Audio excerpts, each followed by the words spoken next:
Hi guys, demak bugun elementary kitobimizning ikkinchi mavzusini tushuntirib beraman. Demak work and family life, ish va oilaviy hayot deb nomlanadi. Ko'pincha asosan o'sha beginnerda o'tirgan qoidalarni mustahkamlashga qaratilgan, ba'zi yangi narsalar chiqib qolishi mumkin bizada, shunga e'tibor berasiz. Demak, birinchi qiladigan ishlaring rasmga e'tibor berib, bu savolga javob berishga harakat qilinglar. Where are they from? What is in the photo? Chunki rasmni tasvirlash speakingni o'stirishga juda ham yordam beradi. Chunki tayyor ideya bo'ladi, faqat so'zdan foydalanib gapirib berish kerak.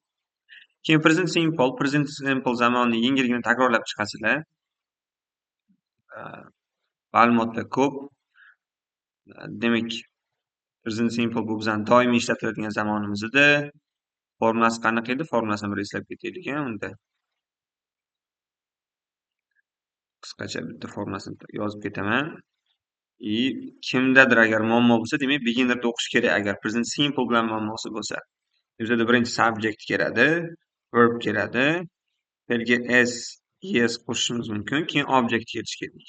Shuning uchun I go to school so'zi.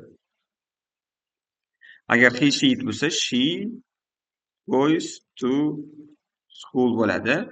Nimaga goes dedim? Chunki agar egamiz he she it birlik bo'lsa, fe'lga s yoki es qo'shishimiz kerak edi. Negative subject don't,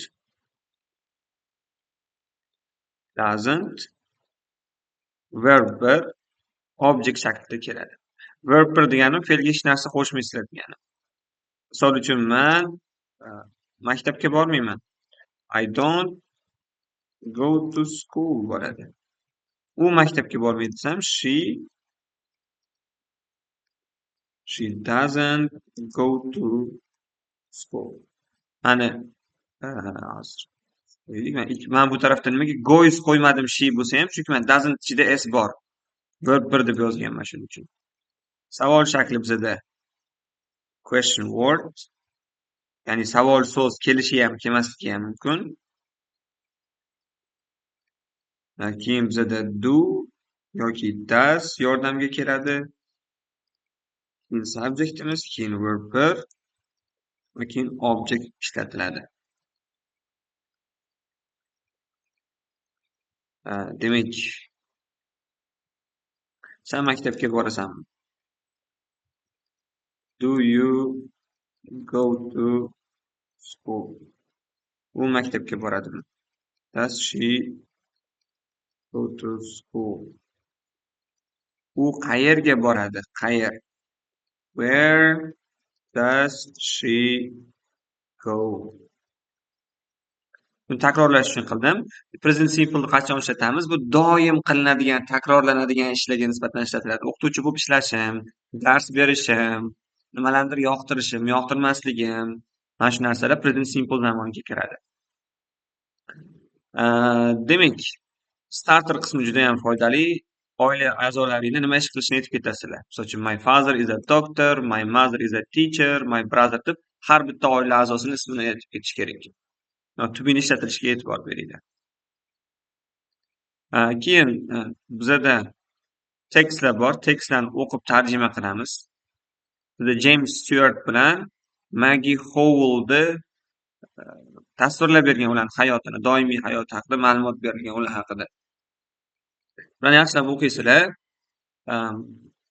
Bular o'zi aslida, masalan, offline darslarimda nima qilamiz? Studentlarim gapirib beradi shu narsa haqida. Demak, gapirib berishga tayyorlaninglar, ya'ni to'liq tushunib tarjima qilib, o'sha kitobni yopib qo'yib o'zlaring gapirib bersanglar bo'ladi. Misol uchun, uni ismi James ekan, u 26 yoshda ekan, u o'zi Shotlandiyadan ekan, lekin u Angliyada yasharkan. U o't o'chiruvchi bo'lib ishlarkan. U bir oyda 10 kun ishlarkan. Lekin ishida 24 soat ishlashiga to'g'ri kelarkan. Ishi qiyin ekan, lekin unga yoqarkan deb turib, hikoya qilib berish kerak. Mana shu gaplarni ingliz tilida aytib bera olishlaring kerak. O'shanda gapirish qobiliyatlaring rivojlanadi. Okay, pronunciation qismi eshitib qo'yinglar, bu unchalik ham majburiy narsa emas. Bu ya'ni bizada he she it bo'lganda s qo'shiladi dedim-ku. Shu ingliz tilida 3 xil o'qiladi. Ya'ni s, z yoki is. likes, comes, teaches.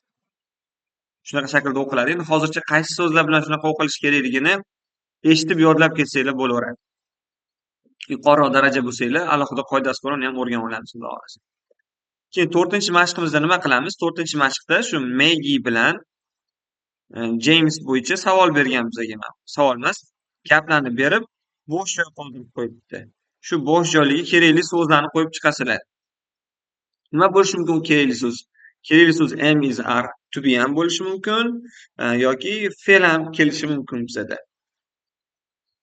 Endi kimdadir mana bu to be nima, to do nima, qachon am, is, are ishlataman, qachon fe'l ishlataman degan savollar tug'ilsa, YouTube'dan qidirsanglar, men o'zimning ham videolarim bor, ya'ni present simple mavzusini ko'rib chiqinglar, beginner darajasi.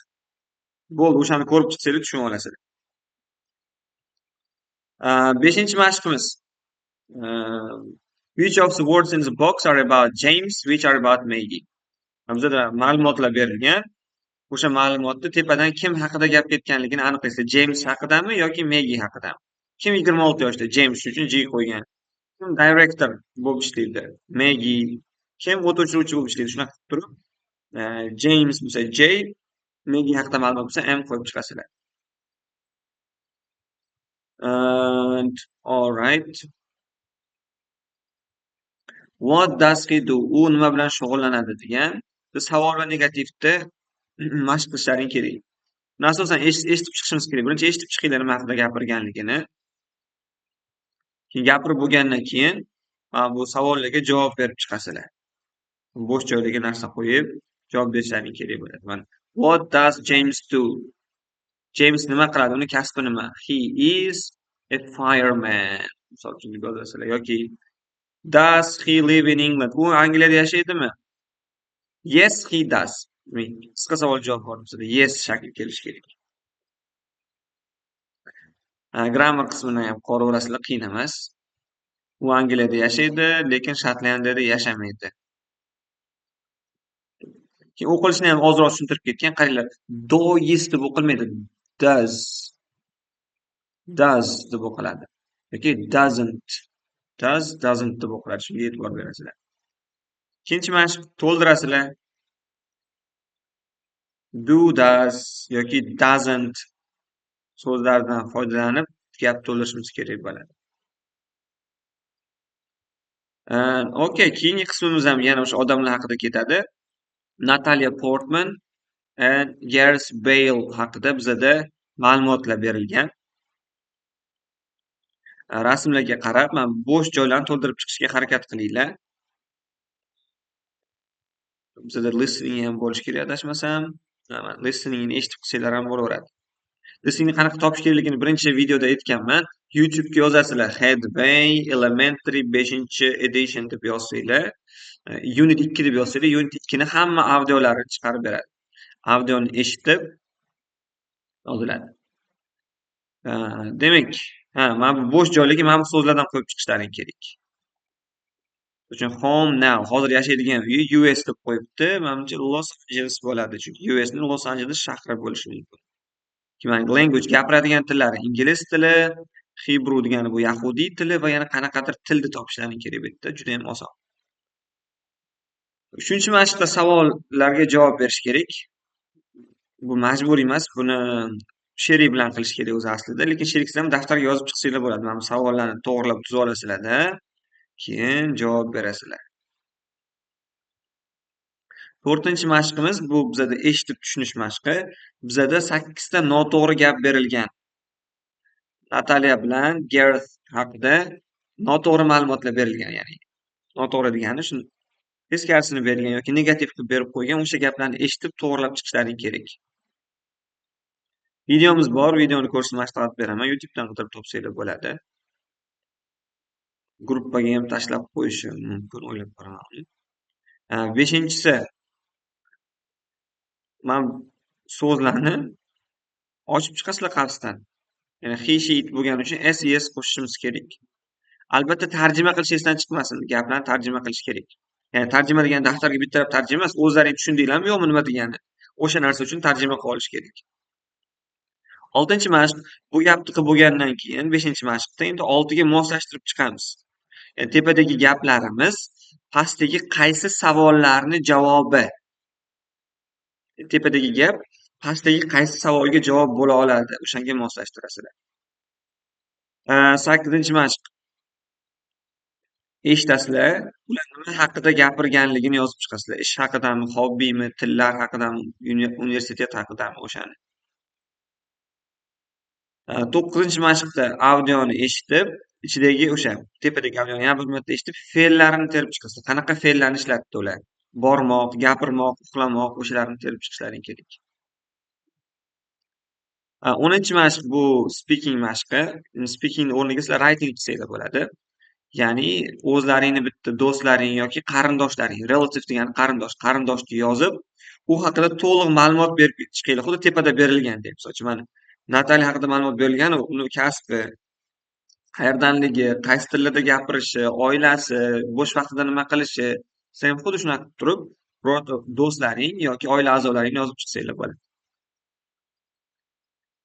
11-mashq eshitish. Eshitasizlarda audioni, mana bu ikkalasidan qaysi biri to'g'riligini topishingiz kerak. Keyingi qismimiz zo'r qism, bu reading, o'qish qismi. Juda ham foydali, juda ham qiziq. Bizada the Yanomami va the Amish degan ikki xil qabila deymizmi endi, odamlarning guruhi haqida ma'lumot berilgan. Birinchi mana bu tekstimizda 24-25-mashqdagi tekstlarni o'qib tarjima qilasizlar. Juda ham qiziq ma'lumotlar berilgan. Ular o'sha ikki xil qabilalarning hayoti, turmush tarzi, ularning yosh bolalarning qanaqa kun tartibini o'tkazish haqida ma'lumotlar berilgan. Shuni albatta o'qib tarjima qilib olasizlar. Ikkinchi mashqimizda vocabulary, so'z o'rgatadi sizlarda. Mana so'zlarni tarjima qilib turib, rasmlarga moslashtirasizlar. Misol uchun hat degan bu kulba mana. Rasmdagi rasmimiz bu hatga to'g'ri keladi. Rasmlarni moslashtirasizlar. 3-mashq bu sizlarni qanchalik tekstni tushunganlaringni aniqlashga yordam beradi. Misol uchun IELTS yoki multi-level, CEFR degan imtihonlarni eshitgan bo'lsangiz, ularda mana shunaqa reading degan bo'lim bor. Ya'ni sizlarga birinchi tekst beradi, unga oid savollar beradi. Bizning kitobimiz zo'r jihati sizlarni o'sha narsaga tayyorlab boradi. Nima qilish kerak? Tekstni o'qib bo'lgandan keyin 3-mashqdagi savollarga javob beramiz. Nima degani? Who, kim degan. Ya'ni bizda 3 ta variant bor ekan. Yanomami qabilasi, Amish qabilasi yoki Boz, ikkalasi ham. Mana shu pastdagi ishlarni faqat Yanomami qilsa Y qo'yasizlar.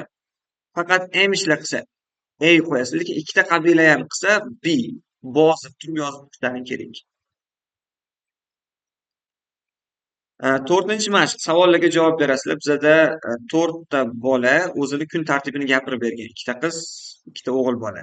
O'sha ikkita qabiladan bo'lgan. Ular kuni qanaqa o'tishini tasvirlab bergan.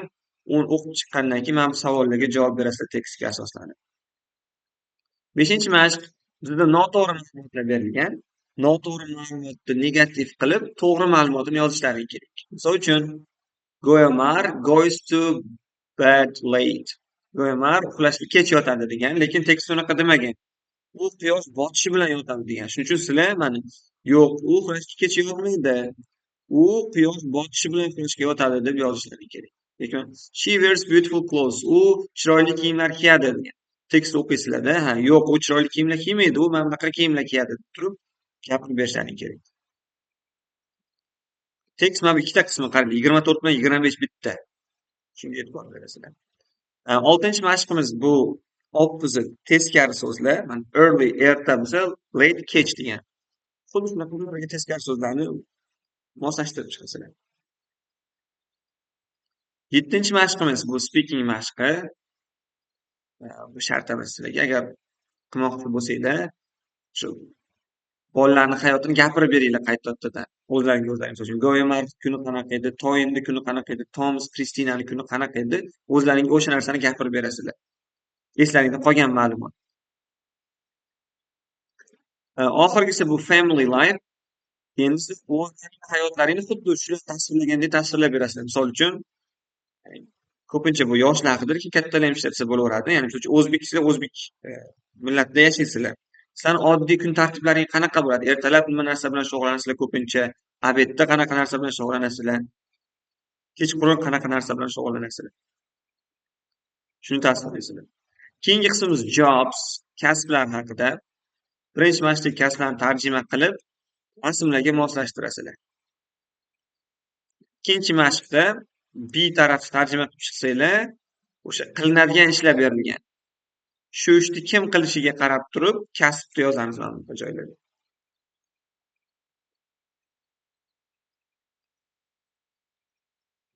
Okey, uchinchi mashq eshitish. Eshitib turib bo'sh joylarni to'ldirib chiqinglar. Qaranglar, mana eshitganda ham, yozganda ham albatta tarjima bo'lsin. Mana bu suhbatda nima haqidaligini tarjima qilmasdan turib, shunchaki mana bu yerga javob yozib ketmang, uni foydasi yo'q. Ya'ni mana what does Michael do? Michael nima bilan shug'ullanadi? He is a journalist. U jurnalist. He writes for the Times newspaper. U Times degan gazeta uchun nimadir yozar ekan. Oh, that's interesting. Ha, ajoyib. Qiziq narsa ekan bu deb. And okay, uni qilgandan keyin endi bu 4 oson. Soatlar bor bizada. Soatni ingliz tilida qanaqa aytilishi? Mana bunga e'tibor berasizlar va o'zlaring o'rganib chiqinglar. Men YouTube'dan videosini ham tashlab qo'yaman. Soat qanaqa aytilishi bo'yicha video qilib chiqqanman.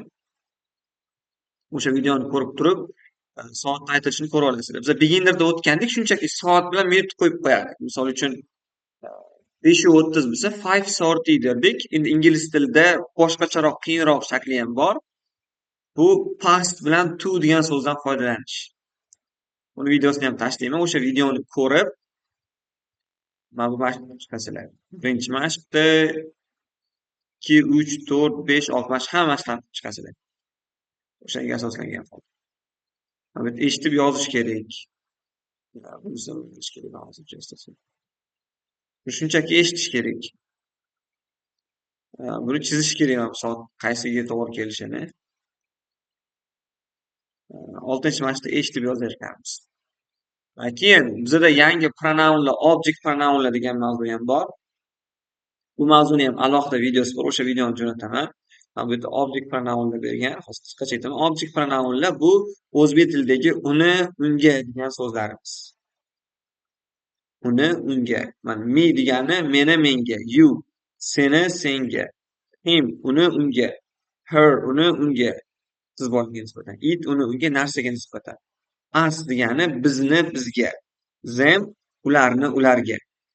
Qachon ishlatamiz desanglar, misol uchun mana bu yerda yozib qo'yibman. Her son is in my class. Uning o'g'li meni sinfimda. I like him. Men uni yoqtiraman. Uni ma'nosida keldi. Ya'ni chunki biz hozirgacha men va mening degan so'zni biladi. Endi meni, menga degan so'zni ham bilib oldik. Shunaqa turdagi olmoshlar object pronoun deb ataladi. Aytgancha buni beginner darajada ham o'tganmiz, esimga tushib qoldi. Beginnerdan takrorlab olsanglar ham bo'ladi. 7-mavzu edi. Beginner 7-mavzusi. Shu endi men bo'sh joylarga olmoshlarni mosini qo'llab chiqasizlar. Object ham bo'lishi mumkin bu yoki subject pronoun ham bo'lishi mumkin. Possessive egalik olmoshi ham bo'lishi mumkin. O'shani moslashtirib qo'yasizlar. 4-mashq. O'qiysizlar, mana Natalia Portman haqida yana ko'proq ma'lumot berilgan. A small actress with a big name. Shuna aktrisa katta nom bilan, ya'ni mashhur nom bilan o'qib, tarjima qilib 4-mashqdagi savollarga javob berasizlar. Endi rewrite, qayta yozib chiqing degan, endi bu shart emas, juda ham ko'p vaqt ketib qoladi qayta yozishga. Shunchaki boya aytganimdek, kitobni yopib nimani tushunganlaringni o'zlaringga qayta gapirib beringlar, o'shani o'zi yetadi.